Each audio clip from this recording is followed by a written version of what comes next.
nombre es Paolo. ¿Me puedes su nombre y su edad, por favor?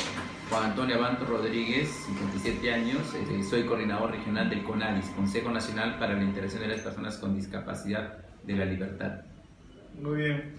¿Nos puede contar un poco de la historia de CONADIS?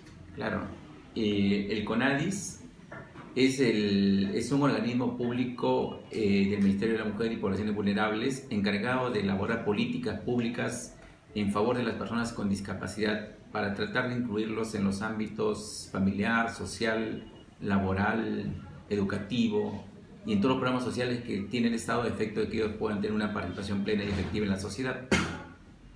¿Me puede contar qué requisitos tienen que tener las personas para que puedan asistir a esa organización? Bueno, el CONADIS es la entidad que acredita a las personas con discapacidad mediante el otorgamiento de un carnet y resolución. Con ese carnet y resolución están acreditadas que son personas con discapacidad.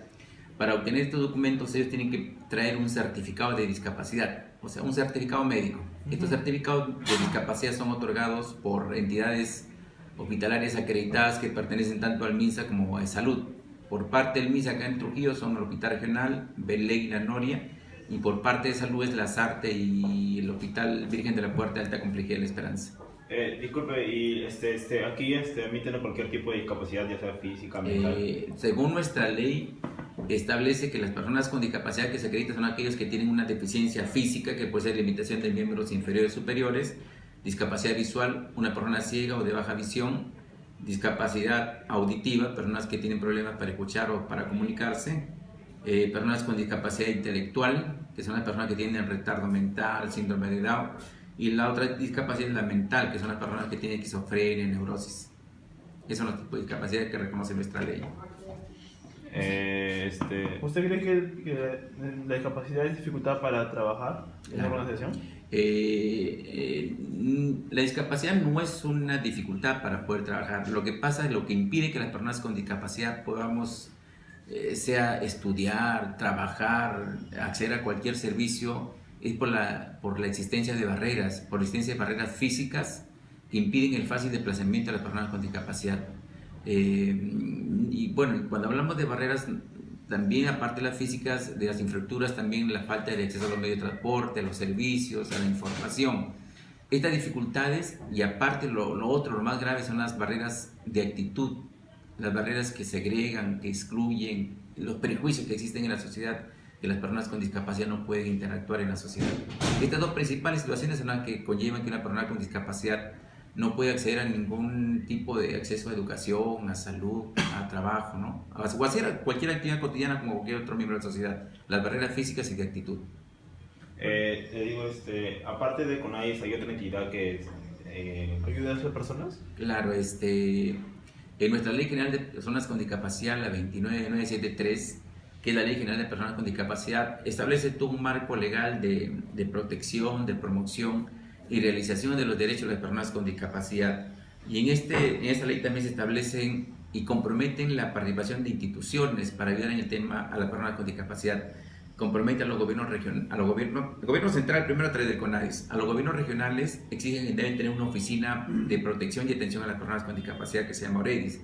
Y todos los gobiernos locales, sean distritales o provinciales, deben tener también oficinas municipales de atención a personas con discapacidad o MAPET. Nosotros como CONADIS tenemos que articular con la OREDIS y la SOMAPET, tanto los gobiernos locales y regionales. También quienes nos ayudan en esta tarea, aparte de estos, por ejemplo, de salud tiene un programa para personas con discapacidad aseguradas. Acá en La Libertad es el módulo de rehabilitación profesional. También, por ejemplo, educación y salud tiene componentes de discapacidad que también contribuyen a esta tarea a las personas con discapacidad. Y lo más importante es que hoy en día ya las personas con discapacidad se han organizado, se han asociado. Ellos se han organizado por cada tipo de discapacidad y también contribuyen en esta tarea de mejorar sus condiciones de vida, ¿no? Nosotros sabemos que existe una ley que dice que al menos un porcentaje tiene que ser discapacitados en las empresas que elaboran. ¿Usted sabe algo de esto? Claro, el artículo 49, no mal recuerdo, el artículo 49 de la ley 29.3 establece la cuota de empleo para personas con discapacidad. En este artículo se establece que, por ejemplo, las entidades públicas deben tener un 5% de trabajadores con discapacidad y las privadas con más de 50 trabajadores tienen que tener un 3% de trabajadores con discapacidad. Así como esta medida, también hay otras medidas que en nuestra ley concede efecto de promover la inserción laboral de las personas con discapacidad. Por ejemplo, incentivos tributarios, el tema de la exigencia de la cuota. Por ejemplo, establece también cuando una persona con discapacidad participa en un concurso público, debe tener una bonificación del 15% al puntaje aprobatorio final. Estas medidas se dan con propósito de promover la inserción laboral de las personas con discapacidad. Incluso se establece sanciones cuando no cumplen con esta norma, ¿no? Pero a pesar de ello, todavía los empleadores, sean de entidades públicas o privadas, todavía no dan mucha apertura a las personas con discapacidad, porque todavía piensan que, bueno, significa una carga, no están en condiciones de poder desarrollar su labor, ¿no? Todavía hay mucha insensibilidad, mucha indiferencia y no creen en las capacidades de las personas con discapacidad. Estos son los principales factores que, a pesar de que existe nuestra ley, no se puede promover todavía una participación amplia en el tema laboral de las personas con discapacidad. ¿Usted conoce algún caso? ¿Cómo así? ¿Algún caso que una persona haya postulado Claro, a la empresa? permanentemente hay convocatorias y lo que pone son perfiles un poco elevados para efecto de que la persona con discapacidad no pueda acceder a esa plaza, a estas convocatorias, ¿no?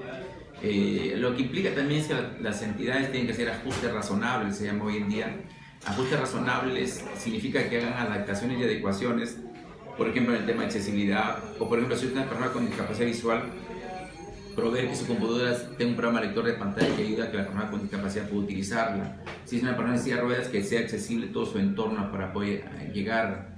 Si una persona con discapacidad auditiva, de alguna manera, utilizar la lengua de señas entre sus compañeros de trabajo. O sea, la empresa también tiene que hacer algún tipo de adaptaciones, adecuaciones, lo que es ajustes razonables para que esta persona pueda desarrollarse, ¿no? Pueda trabajar con normalidad. Así como se le dan capacitaciones a las personas para cierta área, ¿usted piensa que se le debe dar capacitaciones para que las personas allá se comuniquen, ¿no? Claro. Claro, el otro tema también es que en una empresa pública o privada también debe sensibilizarse a los compañeros, entiendan que la persona con discapacidad, claro, desarrolla algunas actitudes, algunas habilidades, desarrolla, de alguna manera en un momento determinado se va a requerir el apoyo de los compañeros, ¿no? De quienes tengan su entorno, a efecto de facilitarle la tarea o labor que puede desarrollar, ¿no? Y como pregunta final, no sé si nos puede brindar un mensaje de apoyo, de motivación para estas personas. Claro, fundamentalmente para los empleadores hacer entender que de alguna manera una persona que ya está capacitada, está rehabilitada, tiene las armas o los instrumentos necesarios para poder desarrollar, para poder interactuar, para ejercer algún tipo de labor o trabajo. Que definitivamente, como le vuelvo a repetir, lo que la empresa tiene que hacer ajustes razonables en el entorno laboral para que ella pueda desarrollarse con independencia y con autonomía. Y considerar que en cualquier momento cualquiera puede tener una discapacidad y no quisiéramos estar marginados o excluidos de acceder a algo tan elemental como es el empleo, ¿no? Que nos permite tener independencia, sentirnos útil, desarrollar nuestra autoestima y contribuir a los ingresos familiares o incluso personales, ¿no? De cada persona que tiene que desarrollar actividades. Y a la persona con discapacidad, generalmente el mensaje es que tenemos que siempre prepararnos, estudiar, capacitarnos, porque esta es la mejor manera de poder incluirnos en la sociedad, porque si con nuestra discapacidad somos excluidos, si a ello sumamos que no tenemos una educación, una capacitación, las situaciones de incluirnos van a ser mucho más difíciles, ¿no? Pues eso es todo. Muchas gracias. Ya, amigo. Gracias.